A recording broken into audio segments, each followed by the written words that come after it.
Imagine going to the doctor in the 1830s with an upset stomach, and instead of medicine, he hands you a little box of pills made from ketchup. That's not a joke. For a short, strange window of American history, tomato ketchup was sold and prescribed as actual medicine, and the story of how that happened and how fast it fell apart is one of the weirder con jobs in food history. To understand it, you need to know that tomatoes had a terrible reputation to begin with. Tomatoes belong to the nightshade family, the same plant family as some genuinely toxic species, and in the early 1800s, many Americans believed tomatoes themselves were poisonous. They were often grown as ornamental garden plants rather than eaten. The man who flipped that reputation was an Ohio physician named John Cook Bennett. Starting around 1834, Bennett began publicly promoting tomatoes as a kind of medical breakthrough. During a lecture at Willoughby University in Ohio, he claimed tomatoes could treat diarrhea, indigestion, and jaundice, and he urged people to eat them raw, cooked, or made into ketchup. He wasn't shy about it either. He spent years writing about tomatoes' supposed healing powers in newspapers across the US, England, and even Australia.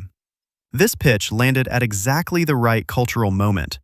19th century America was deep in the era of patent medicines, bottled tonics and pills claiming to cure almost anything, sold with zero regulation and no requirement to prove any of it actually worked. Bennett's tomato claims fit right into that culture, and it didn't take long for someone to turn the idea into an actual product. That someone was Archibald Miles, a merchant based in Cleveland. By 1837, Miles had partnered with Bennett's ideas to launch a product called Dr. Miles Compound Extract of Tomato, small pills boiled down from concentrated tomato extract. Here's the twist. Miles wasn't actually a doctor. He just called himself one, which apparently was enough at the time. The pills sold extremely well, and Miles built a sales network stretching from the Gulf Coast to the Canadian border. But he wasn't the only one cashing in. A man named Guy Phelps, who actually was a real Yale-trained physician, launched his own competing tomato pill around the same time. And this is where the story gets a little petty. Miles publicly called Phelps a quack and a charlatan in the newspapers. Phelps fired back, more or less saying Miles had as much claim to the title of doctor as his own horse. The tomato pill war, as it's sometimes called, had officially begun. For a few years, this was wildly profitable. Competing companies flooded the market with their own versions, all promising relief from indigestion, liver problems, and general bad health.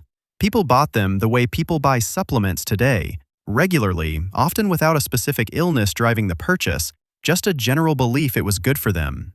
But the cracks showed fast. With no regulation and no way for customers to verify what was actually in these pills, copycat manufacturers started cutting corners. Many of the rival tomato pills flooding the market by the late 1830s turned out to contain no tomato at all. Some were reportedly packed with harsh laxatives instead, just to make buyers feel like something was working. As the fraud became more obvious and public accusations between competitors piled up, trust in the entire category collapsed. By around 1850, the tomato pill craze had basically run its course, partly because the fraud caught up with it, and partly because, ironically, Americans had simply grown comfortable eating actual whole tomatoes and tomato ketchup by then, which made a tomato supplement feel pointless. Here's a detail that often gets missed. Tomato-based ketchup itself was a relatively recent invention even at that point.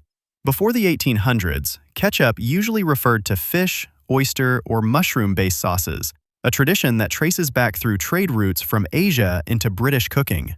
The first tomato-based ketchup recipe is generally credited to a Philadelphia scientist named James Meese, who published one around 1812.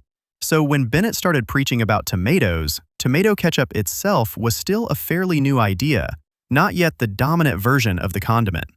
After the pill craze collapsed, ketchup didn't disappear. It just quietly kept existing in home kitchens and small producers' shelves as an ordinary food. No miracle claims attached.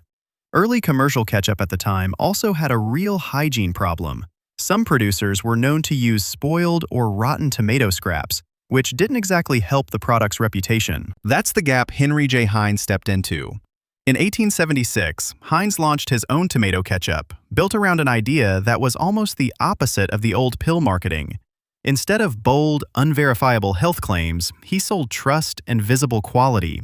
He famously bottled his ketchup in clear glass, so customers could see exactly what they were buying, at a time when a lot of competitors hid their product behind dark glass. That simple visual signal, combined with a genuinely better, more consistent recipe, helped ketchup shed its sketchy past for good. From there, the transformation was complete. Ketchup stopped being a suspicious miracle pill and a suspicious sauce, and became just an ordinary condiment, reliable, mass-produced, and eventually found on practically every table in America. It's a strange arc when you lay it all out.